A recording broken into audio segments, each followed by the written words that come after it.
মুসলমান ইমানদার, আল্লাহর পয়গম্বর ইদ্রিস নবী একদিন আল্লাহকে বলে, আল্লাহ তোমার জান্নাতটাকে ঘুরে দেখতে চাই, তোমার জান্নাতের ভিতরে কি আছে আমি দেখতে চাই।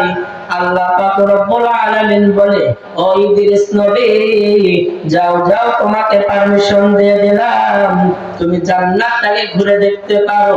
ইদ্রিস নবী খুশি হয়ে গেলেন। ও মুসলমান ইমানদার, এবার ইদ্রিস নবী যখন জান্নাতের প্রথম দরজায় যায়, জান্নাতের প্রথম দরজায় যাইয়া ফেরেশতাকে বলে, ও জান্নাতের ফেরেশতা দরজা খোলো, আমি আল্লাহর পয়গম্বর ইদ্রিস নবী। এবার ভেতর থেকে আওয়াজ আসে, ও আল্লাহর পয়গম্বর ইদ্রিস নবী আপনি কিসের জন্য জান্নাতের দরজায় আসছেন? এবার ইদ্রিস নবী ডেকে ডেকে বলে, ও আল্লাহর ফেরেশতা, আল্লাহ পাক আমাকে পারমিশন দিয়েছে আমি যেন জান্নাতের ভিতরে প্রবেশ করতে পারবো, জান্নাতের ভিতরে কি আছে আমি দেখতে পারবো। এবার ফেরেশতা ডেকে ডেকে বলে, ও আল্লাহর পয়গম্বর ইদ্রিস নবী মাফ করবেন, মাফ করবেন, জান্নাতের প্রথম দরজা আপনার জন্য খোলা হবে না। এবার ইদ্রিস নবী কি করলেন, জান্নাতের দ্বিতীয় দরজায় যায়, জান্নাতের দ্বিতীয় দরজায় যাইয়া বলে, ও জান্নাতের ফেরেশতা জান্নাতের দরজা খোলো, আমি আল্লাহর পয়গম্বর ইদ্রিস নবী। এবার ভেতর থেকে আওয়াজ আসে, ও আল্লাহর পয়গম্বর ইদ্রিস নবী আপনি জান্নাতের দরজায় কিসের জন্য এসেছেন? এবার ইদ্রিস নবী ডেকে ডেকে বলে, আল্লাহ পারমিশন দিয়েছে জান্নাতের প্রথম দরজায়, জান্নাতের দ্বিতীয় দরজায় আমি ঢুকবো। এবার ফেরেশতা ডেকে ডেকে বলেন, ও আল্লাহর পয়গম্বর ইদ্রিস নবী মাফ করবেন, জান্নাতের প্রথম দরজা আপনার জন্য খোলা হয় নাই, দ্বিতীয় দরজাও আপনার জন্য খোলা হবে না। এবার ইদ্রিস নবী কি করলেন, জান্নাতের তৃতীয় দরজায় গেলেন, জান্নাতের তৃতীয় দরজায় যাইয়া জান্নাতের তৃতীয় দরজায় যখন গেলেন ফেরেশতারা বললেন, ও আল্লাহর পয়গম্বর আপনার জন্য জান্নাতের তৃতীয় দরজা খোলা হবে না। এবার ইদ্রিস নবী কি করলেন, যাইতে যাইতে শেষ জান্নাতের দরজায় যখন দাঁড়াইছে ইদ্রিস নবী খেয়াল করে দেখতে পাইলেন ইদ্রিস নবীর নামে একটা জান্নাত, জবানটা ছেড়ে দিয়ে বলে সুবহানাল্লাহ। ও মুসলমান ইমানদার, এবার ইদ্রিস নবী খুশি হয়ে গেল। এবার ইদ্রিস নবী ডেকে ডেকে বলে, ও আল্লাহর ফেরেশতা ও জান্নাতের ফেরেশতা দরজা খোলো, আমি আল্লাহর পয়গম্বর ইদ্রিস নবী।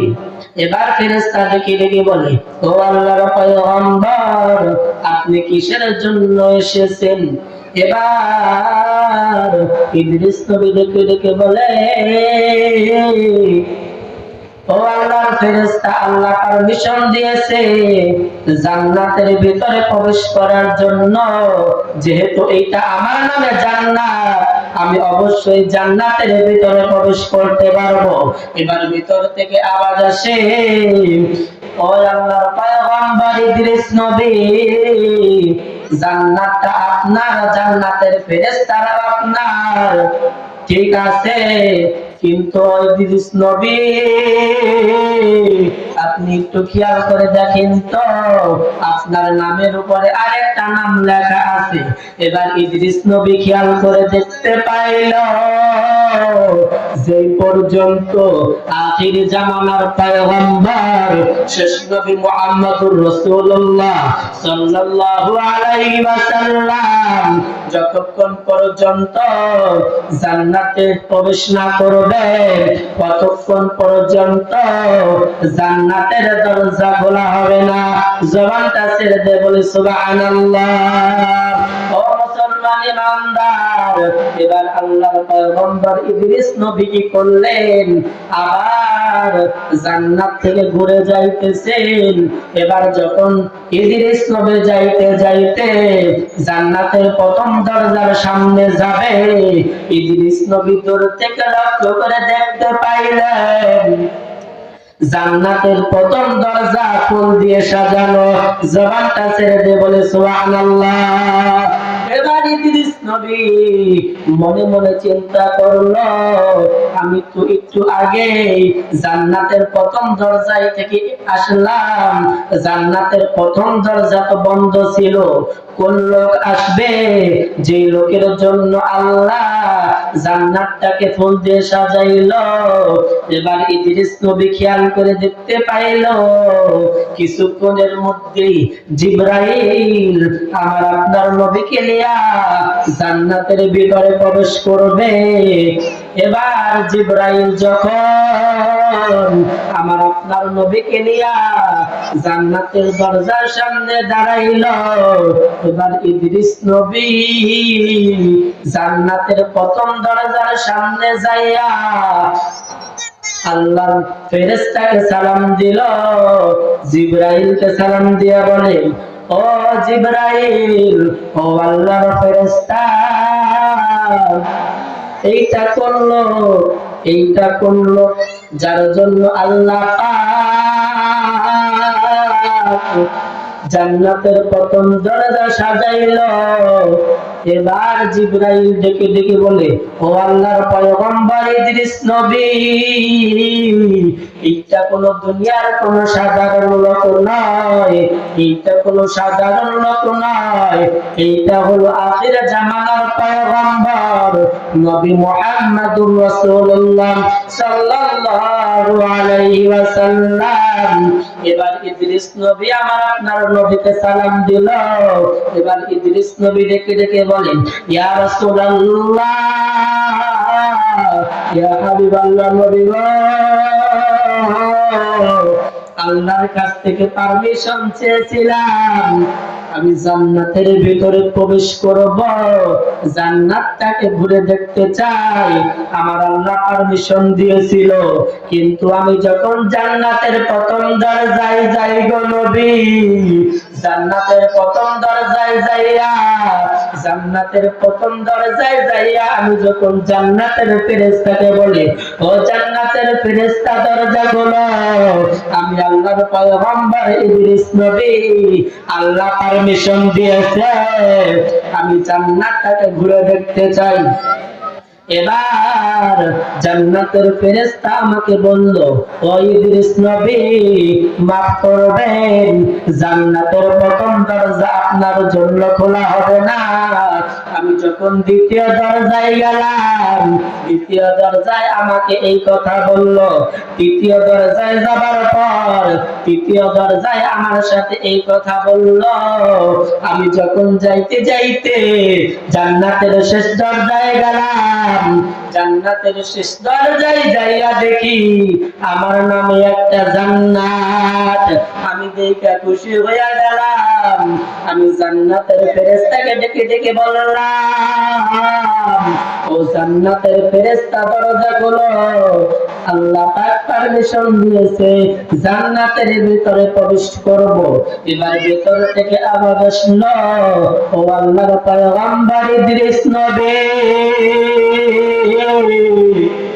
আল্লাহ পারমিশন দিয়েছে ঠিক আছে, জান্নাতটাও আপনার, জান্নাতের ফেরেশতারাও আপনার, কিন্তু ইদ্রিস নবী আপনি লক্ষ্য করে দেখেন তো, আপনার নামের উপরে একটা নাম লেখা আছে, যেই পর্যন্ত আখির জামানার পয়গম্বর নবী মুহাম্মদুর রাসূলুল্লাহ সাল্লাল্লাহু আলাইহি ওয়াসাল্লাম জান্নাতে প্রবেশ না করবে, ততক্ষণ পর্যন্ত অন্য কোন নবী রাসূলদের জন্য জান্নাতের দরজা খোলা হবে না। এবার আমার আপনার নবী ডেকে ডেকে বলে, ও আল্লাহর পয়গম্বর ইদ্রিস নবী, আপনি ঠিক শুনেছেন, আমি যে পর্যন্ত জান্নাতে প্রবেশ না করব, অন্য কোন নবী রাসূলরা জান্নাতে প্রবেশ করতে পারবে না। এবার আমার আপনার নবী ডেকে ডেকে বলে, ও আল্লাহর পয়গম্বর ইদ্রিস নবী, আল্লাহ যেমন আমার বেলায় নিয়ম কইরা গেছে, আমি যে পর্যন্ত জান্নাতে প্রবেশ না করব, অন্য কোন নবী রাসূলরা জান্নাতে প্রবেশ করতে পারবে না। আমি আমার উম্মতের বেলায় একটা নিয়ম কইরা গেলাম। এবার ইদ্রিস নবী ডেকে ডেকে বলে, ইয়া রাসূলুল্লাহ, ইয়া হাবিবাল্লাহ, নবী গো, আল্লাহ তো আপনার বেলায় নিয়ম কইরা গেছে, আপনি যে পর্যন্ত জান্নাতে প্রবেশ না করবেন, অন্য কোন নবী রাসূলরা জান্নাতে প্রবেশ করতে পারবে না। আপনি আপনার উম্মতের জন্য কি নিয়ম কইরা যাবেন? এবার আমার আপনার নবী ডেকে ডেকে বলে, ও ইদ্রিস নবী, আপনি সাক্ষী থাকেন, আল্লাহ যেমন আমার বেলায় নিয়ম কইরা গেছে, আমি যে পর্যন্ত জান্নাতে প্রবেশ না করব, অন্য কোন নবী রাসূলরা জান্নাতে প্রবেশ করতে পারবে না। আমি আমার উম্মতের বেলায় নিয়ম কইরা গেলাম, আমার উম্মতেরা যতক্ষণ পর্যন্ত জান্নাতে না প্রবেশ করবে, ততক্ষণ পর্যন্ত অন্য কোন নবী রাসূলের উম্মতের জন্য জান্নাতের দরজা খোলা হবে না। জবানটা ছেড়ে দিয়ে বলে সুবহানাল্লাহ। অন্য কোন নবীদের জন্য জান্নাতের দরজা খোলা হবে না। জবানটা ছেড়ে দিয়ে বলে সুবহানাল্লাহ। রহমতের কান্ডারি দয়ার নবীজি, দিনে রাতে কাঁদেন দেখো উম্মতের লাগি, দিনে রাতে কাঁদেন দেখো উম্মতের লাগি। এমন নবী পাইছি বুঝতে পারি না, ওইসে নবী আমার উম্মতের কান্ডারি, নবী আমার উম্মতের কান্ডারি। ওই যে আশেক জানে আশেকে রোই রে বেদনা, আশেক সারা অন্য কেহ জানে না, আশেক সারা অন্য কেহ জানে না। প্রেমিক জানে প্রেমিকা রোই রে বেদনা, প্রেমিক সারা নবীর ব্যথা কেহ বুঝে না, প্রেমিক সারা নবীর ব্যথা কেহ বুঝে না। প্রেম যদি করবি রে মন সব সারিয়া চল, সব সারিয়া নবীর দিদার পেতে চল, সব সারিয়া নবীর দিদার পেতে চল। জবানটা ছেড়ে দিয়ে বলে আল্লাহু আকবার। ওই নবীকে ভালোবাসার দরকার আছে না নাই? ও মুসলমান ইমানদার, দুনিয়া যখন কিয়ামত হয়ে যাবে রে, ওই কঠিন মুসিবতের সময় যখন হাসরের মাঠ কায়েম হয়ে যাবে রে, মা সন্তানকে চিনবে না, বাবা সন্তানকে চিনবে না, সন্তান মাকে চিনবে না, সন্তান বাবাকে চিনবে না। এইরকম অবস্থা হয়ে যাবে রে, ওই কঠিন মুসিবতের সময় কেউ কারো আপন হবে না।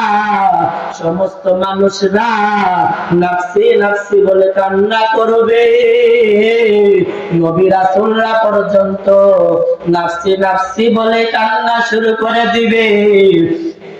কিন্তু আমার আপনার নবী, দয়ার নবী মুহাম্মদুর রাসূলুল্লাহ সাল্লাল্লাহু আলাইহি ওয়াসাল্লাম, ইয়া হাবলি উম্মতি বলে সিজদায় পড়ে যাবে। জবানটা ছেড়ে দিয়ে বলে সুবহানাল্লাহ। ওই যে কাল কিয়ামতের ময়দানে সমস্ত নবীরা নাফসি নাফসি বলবে রে ভাই কাতিয়া নফসি নাফসি বলবে রে ভাই কাতিয়া দয়ার নবী মায়ার নবী সেজে দায় করিয়া কাঁদবে রে ভাই উম্মতের লাগিয়া কাঁদবে রে ভাই উম্মতের লাগিয়া আল্লাহ ক্ষমা করো আমার উম্মতের আল্লাহ ক্ষমা করো তোমার রহমান নামের খাতিরে ক্ষমা করো তোমার রহমান নামের খাতিরে জবানটা ছেড়ে দিয়ে বলে আল্লাহু আকবার। ওই নবীকে ভালোবাসার দরকার আছে না নাই? ওই নবীকে মুহাব্বত করার দরকার আছে না নাই? মন যদি দিতে হয় নবীকে দিও, মন যদি দিতে হয় নবীকে দিও। তোমার কষ্ট যত না যিনি সইতে পারে না, সেই নবীকে জানের চেয়ে ভালোবাসিও। মন যদি দিতে হয় নবীকে দিও বাইরে, মন যদি দিতে হয় নবীকে দিও। সারা জীবন কাঁদলেন নবী এই দুনিয়াতে, এখনো কান্দে শুয়ে মদিনাতে বাইরে।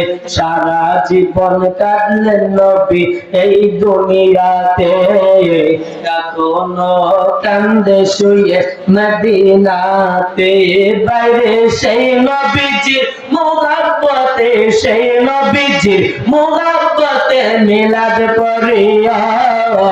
মন যদি দিতে হয় নবীকে দিও, মন যদি দিতে হয় নবীকে দিও। জবানটা ছেড়ে দে বলি সুবহানাল্লাহ, জবানটা ছেড়ে দে বলে আল্লাহু আকবার। আল্লাহ পাক কুরআনুল কারীমের মধ্যে ঘোষণা করে দেয়, কুল ইন কুনতুম তুহিব্বুনাল্লাহা ফাত্তাবিউনি ইউহিব্বুকুমুল্লাহু ওয়া ইয়াগফির লাকুম যুনুবাকুম ওয়াল্লাহু গফুরুর রহিম। আল্লাহ পাক আমার আপনার নবীকে জানাইয়া দেয়, ও বন্ধু আমার হাবিব, আপনি তামাম পৃথিবীর মানুষকে জানাইয়া দেন, আমি আল্লাহকে যারা ভালোবাসতে চাই, আমি আল্লাহকে যারা মুহাব্বত করতে চাই, আমি আল্লাহকে যারা পাইতে চাই, তারা যেন আপনি নবীকে ভালোবাসে। আপনি নবীকে ভালোবাসলে আমি আল্লাহকে ভালোবাসা হয়ে যাবে। জবানটা ছেড়ে দে বলে সুবহানাল্লাহ। যে ব্যক্তি আপনি নবীকে মুহাব্বত করলো, ওই ব্যক্তি আমি আল্লাহকে মুহাব্বত করলো। যে ব্যক্তি আপনি নবীকে ভালোবাসলো, ওই ব্যক্তি আমি আল্লাহকে ভালোবাসল। যে ব্যক্তি আপনি নবীর ভালোবাসা পাইল, আমি আল্লাহ তাকে ভালোবাসলাম, আমি আল্লাহ ওই ব্যক্তিকে মুহাব্বত করলাম। আমার আপনার নবী বলে, আল্লাহ শুধু ভালোবাসবেই না, আল্লাহ শুধু মুহাব্বত করেই শান্ত হবে না।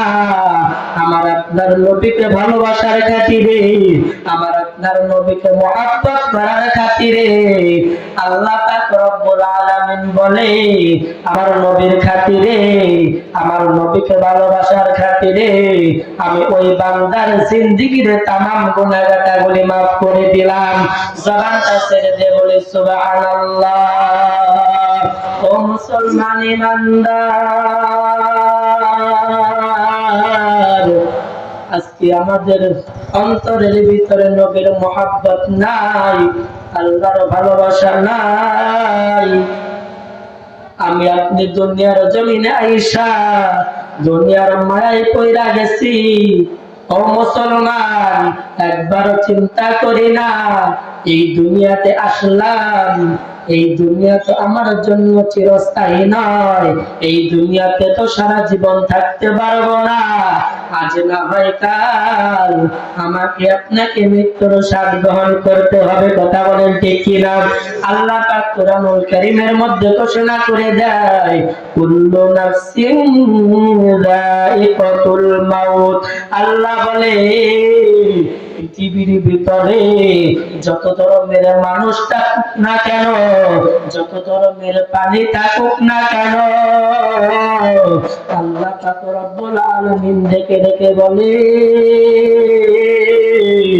সমস্ত মানব জাতিকে, যে মানব জাতির ভিতরে জান আছে, যে মাখলুকাতের ভিতরে জান আছে, আজ না হয় কাল তাকে মৃত্যুর স্বাদ গ্রহণ করতে হবে।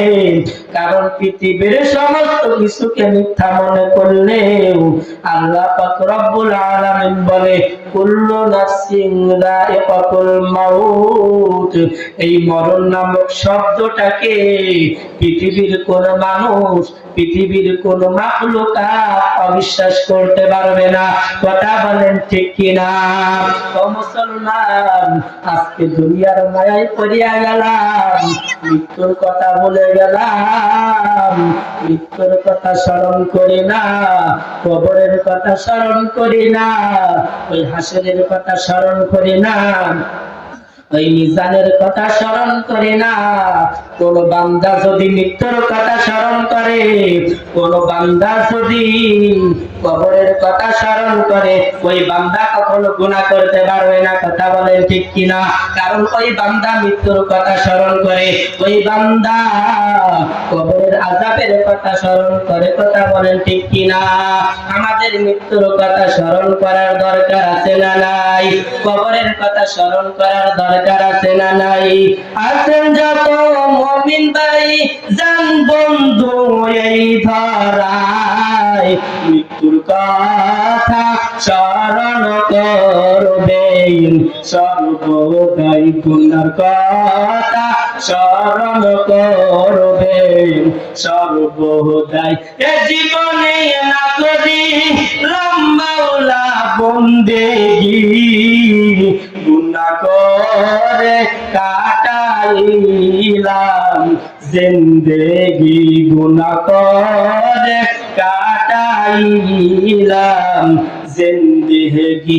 আল্লাহ ক্ষমা করো, ক্ষমা করো তোমার বান্দারে, আল্লাহ ক্ষমা করো তোমার রহমান নামের খাতিরে, আল্লাহ ক্ষমা করো তোমার রহমান নামের খাতিরে।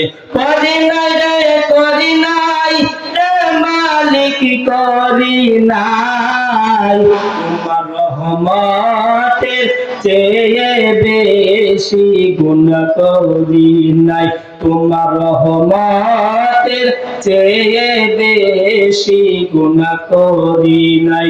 জবানটা ছেড়ে দে বলে আল্লাহু আকবার।